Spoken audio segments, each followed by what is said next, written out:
Selamat pagi, pada kesempatan kali ini kita akan belajar tentang peranan TIK dalam bidang ekonomi. Sehingga kita bisa memahami peranan TIK dalam bidang ekonomi, yang mana peranan TIK ini meliputi di berbagai bidang. Nah, kali ini kita belajar tentang peranan TIK di bidang ekonomi. Untuk materi sudah Pak Edi upload di kelas tim siswa. Kita aktifkan dulu aplikasi timnya, lalu pilih kelas kalian, misalkan kelas 7E. Kita pilih kelas 7E, klik umum. Nah, nanti di situ ada status saya, silahkan download paparan materi peranan TIK dalam bidang ekonomi. Kita klik titik 3 untuk download. Di sini ada tulisan unduh, langsung kita klik unduh.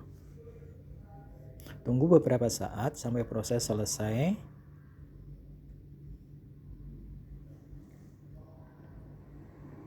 Nah, kalau sudah selesai prosesnya, tinggal kita klik file yang kita download. Kita buka pakai Office atau WPS juga bisa. Nah, paparan tentang kali ini yaitu materi kita tentang peranan TIK di bidang ekonomi. Perlu kita ketahui, dari peranan TIK dalam bidang ekonomi itu kita awali dulu dengan menjelaskan mengenai tentang pengertian ekonomi. Ekonomi adalah sebuah ilmu yang mempelajari tentang bagaimana manusia mencukupi kebutuhan hidupnya. Didasarkan dari ini merupakan asal kata ekonomi yang berasal dari bahasa Yunani, yang artinya pengertian ekonomi dari kata oikos dan nomos. Oikos itu sendiri memiliki arti rumah tangga dan nomos memiliki arti ilmu. Jadi pengertian ekonomi pada dasarnya adalah ilmu yang mengatur rumah tangga. Selanjutnya, setelah kita tahu pengertian ekonomi, langsung saja kami terangkan tentang peranan TIK di bidang ekonomi. Dalam bidang ekonomi, peranan TIK tidak lepas dari beberapa layanan yang ada di bawah ini. Yang pertama, peranan TIK dalam bidang ekonomi adalah satu, ada e-banking fasilitasnya. E-banking ini yaitu sistem yang memungkinkan nasabah bank, baik individu maupun bisnis, untuk mengakses rekening, melakukan transaksi bisnis, atau mendapatkan informasi produk dan jasa bank melalui jaringan pribadi atau publik, dan juga termasuk jaringan internet. Yang kedua, ada fasilitas e-commerce. E-commerce itu merupakan teknologi informasi yang merupakan bentuk teknologi yang digunakan untuk menciptakan, menyimpan, mengubah, dan menggunakan informasi dalam segala bentuknya. Yang kedua, kita lihat di sini perdagangan konvensional dan perdagangan elektronik ini memiliki beberapa kaitan atau perbedaan yang terkait dasar dari perdagangan tradisional dan perdagangan elektronik. Yang pertama, perdagangan tradisional pada dasarnya tindakan perusahaan menjual barang atau jasa untuk menghasilkan pendapatan dalam bentuk uang yang pada gilirannya menghasilkan keuntungan bersih dari selisih pendapatan dikurangi harga pasar plus biaya-biaya operasional. Sedangkan yang kedua, perdagangan elektronik. Perdagangan elektronik ini merupakan hal yang mirip dengan perdagangan tradisional, akan tetapi memiliki kelebihan-kelebihan secara langsung dapat bermanfaat untuk meningkatkan pendapatan dan keuntungan perusahaan. Nah, bisa kita lihat di tabel ini perbandingan media perdagangan tradisional dan perdagangan elektronik. Yang pertama, siklus penjualan. Yang kedua, kita lihat dari perdagangan tradisional dan perdagangan elektronik. Siklus penjualan mencari informasi atau barang yang diperlukan, Kalau kita lihat dari pedagang tradisional berupa majalah, katalog, surat kabar, bentuk cetakan. Sedangkan kalau elektronik biasanya dalam bentuk situs web. Yang kedua, dari segi memeriksa harga. Kalau perdagangan tradisional biasanya menggunakan katalog tercetak, sedangkan perdagangan elektronik menggunakan katalog online. Yang ketiga, memelihara ketersediaan barang dan harganya. Perdagangan tradisional biasanya pelanggan atau pembeli akan menggunakan fasilitas telepon dan fax. Sedangkan perdagangan elektronik ini biasanya pembeli atau penerima layanan mengakses situs web. Yang keempat, melakukan pemesanan. Pemesanan untuk teknologi perdagangan tradisional biasanya menggunakan surat, fax, atau bentuk tercetak lainnya. Sedangkan untuk elektronik biasanya menggunakan sosial media atau surat elektronik. Yang berikutnya, 5. Mengirimkan pesanan. Mengirimkan pesanan ini kalau tradisional biasanya menggunakan surat fax, dan kalau yang elektronik biasanya menggunakan surat elektronik dan situs web atau halaman web. Berikutnya, untuk pengurutan pesanan ini biasanya dilakukan secara manual kalau kita menggunakan perdagangan tradisional, sedangkan elektronik biasanya berbasis data. Yang berikutnya, memeriksa barang di gudang. Tradisional biasanya dalam bentuk cetakan atau telepon atau fax, sedangkan untuk elektronik biasanya dalam bentuk basis data atau database yang ada di web terutama. Berikutnya, untuk menjadwalkan pengiriman. Penjadwalan pengiriman kalau tradisional biasanya dalam bentuk tercetak, sedangkan untuk elektronik biasanya dalam bentuk surat elektronik atau email atau basis data atau database.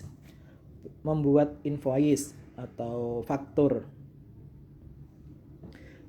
Invoice ini kalau perdagangan tradisional biasanya dalam bentuk cetak, sedangkan yang elektronik, perdagangan elektronik ini biasanya basis data atau database. Berikutnya, memeriksa pesanan. Berikutnya, mengirimkan pesanan dulu. Mengirimkan pesanan ini biasanya kalau tradisional ini pengirim, sedangkan ini juga sama ya, pengirim. Yang berikutnya, konfirmasi pesanan. Biasanya kalau tradisional menggunakan surat, telepon, fax, sedangkan yang elektronik menggunakan surat elektronik atau sosial media, WA, Telegram. Berikutnya, mengirimkan invoice dan menerima invoice. Ini menggunakan surat, cetak tentunya, sedangkan yang email ini biasanya menggunakan untuk elektronik ya. Jadwal pembayaran dalam bentuk cetak tercetak, kalau yang ini berbasis data atau electronic data interchange. Mengirim dan menerima bukti pembayaran berupa surat, berupa kalau elektronik berupa electronic data interchange. Berikutnya ada lagi yang ketiga, yaitu layanan untuk mobile commerce atau e-commerce ya. Mobile commerce atau dagang adalah sistem perdagangan elektronik dengan menggunakan peralatan portable atau mobile seperti telepon genggam, telepon pintar, PDA, notebook, dan lain-lain. Pada saat penggunaan komputer berpindah dari satu tempat ke tempat lain sewaktu berada dalam mobil. Misalnya, pengguna komputer tersebut dapat melakukan transaksi jual beli produk di internet dengan menggunakan sistem mobile dagang.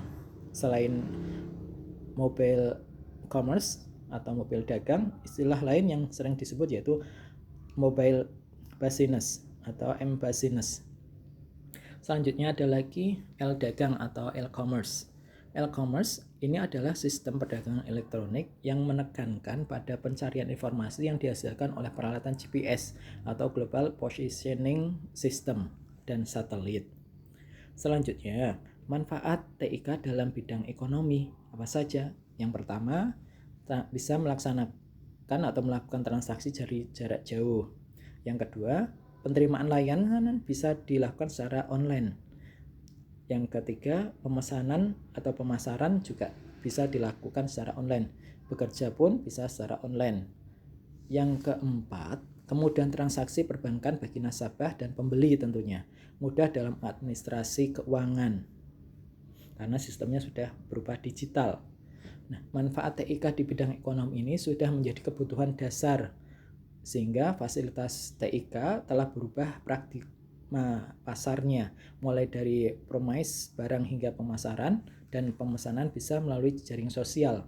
Manfaat jejaring sosial ini sangat beragam bagi perusahaan dan bagi pembeli sendiri, mulai dari mengontrol dan manajemen suatu atap perusahaan, juga investasi internasional dapat berkembang pesat pada bidang lainnya, sehingga meningkatkan income atau pendapatan penduduk secara umum tentunya. Kemajuan TIK memengaruhi segala aspek kehidupan, salah satunya penggunaan teknologi informasi dalam bidang ekonomi. Nah, dari sisi dampak positif dan negatif dari TIK di bidang ekonomi, yang perlu kita bahas dulu yaitu dampak positifnya. Dampak positif dari TIK di bidang ekonomi, 1. Pertumbuhan ekonomi yang semakin tinggi. Hal ini ditunjukkan dengan banyaknya perusahaan besar menggunakan perangkat sistem yang berbasis teknologi informasi dan komunikasi. Yang kedua, terjadinya industrialisasi di berbagai daerah. Hal ini ditunjukkan sebagai banyak kota yang berkembang untuk maju dan tidak hanya terjadi di kota-kota besar. Contohnya di Jepara ini sekarang banyak sekali perusahaan-perusahaan asing yang ada di daerah Mayong itu merupakan perusahaan-perusahaan industri di bidang garment, ada yang bidang sepatu, ada yang bidang kabel. Nah, ini merupakan perkembangan yang begitu maju untuk area Jepara, khususnya di industrialnya. Yang berikutnya yaitu pertumbuhan ekonomi yang semakin tinggi dan luas. Produktivitas dunia industri semakin meningkat, persaingan dalam dunia kerja semakin ketat, sehingga menuntut pekerja untuk selalu menambah skill, kemampuan, dan pengetahuan yang dimiliki. Di bidang kedokteran dan kemajuan ekonomi mampu menjadikan produk kedokteran menjadi salah satu komoditi. Contohnya saat ini kan banyak sekali untuk prokes atau prosedur kesehatan, ya, COVID tentunya.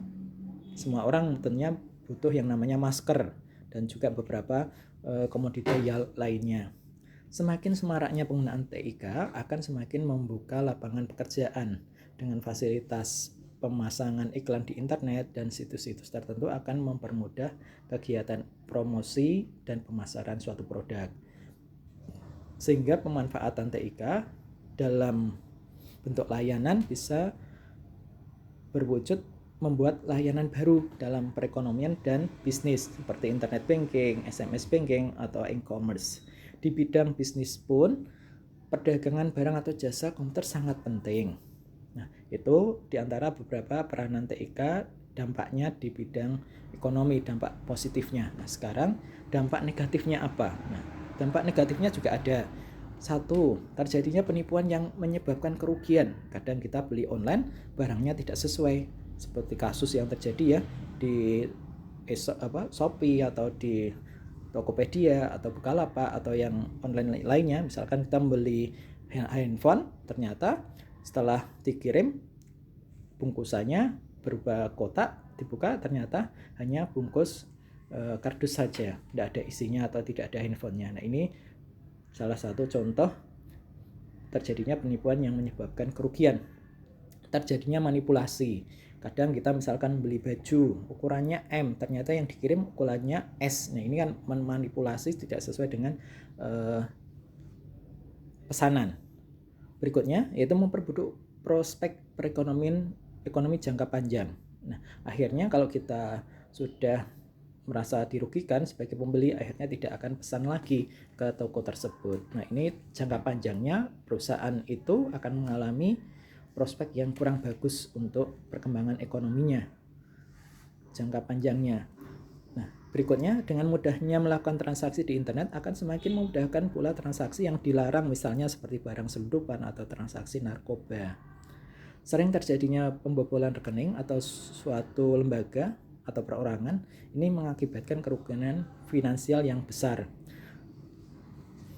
Berikutnya, dengan kecanggihan TIK menyebabkan banyak terjadinya kasus penipuan dalam perdagangan online, resistensi membeli secara online, violence and core adalah ketajaman dan kesadisan juga banyak ditampilkan dalam bisnis internet. Karena segi ekonomi khususnya bisnis dan isi pada dunia internet tidak terbatas, maka para pemilik situs menggunakan segala macam cara yang dapat menjual situs mereka. Nah, solusinya bagaimana terhadap dampak negatif TIK di bidang ekonomi? Kita bisa melakukan hal-hal sebagai berikut. Masyarakat khususnya sering menggunakan sistem online sebagai sarana untuk transaksi jual beli, lebih meningkatkan kewaspadaan tentang adanya penipuan. Masyarakat dituntut untuk berpikir kritis ketika adanya penawaran setelah jual beli yang menawarkan keuntungan besar. Nah, ini kita hati-hati dalam memilih produk khususnya sebelum kita membeli.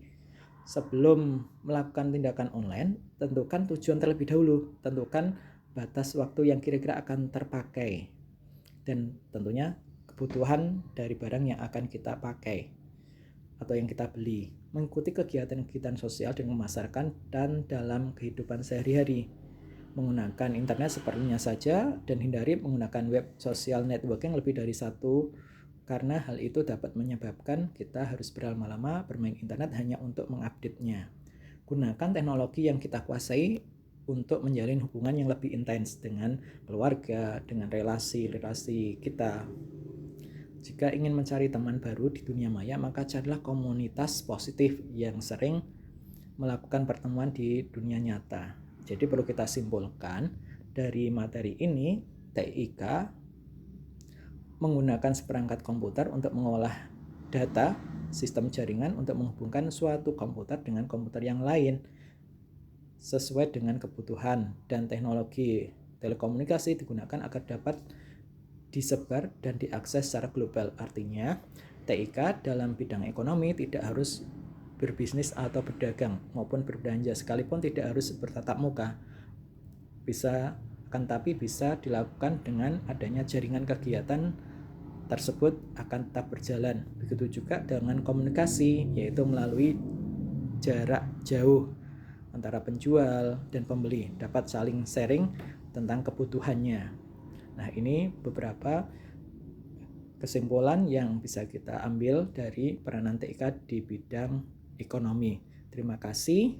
Untuk lebih jelasnya, nanti ada penugasan dari Pak Edi, silahkan bisa dilihat informasinya di prosedur PJJ TIK tim kelas kalian masing-masing. Selamat pagi dan terima kasih.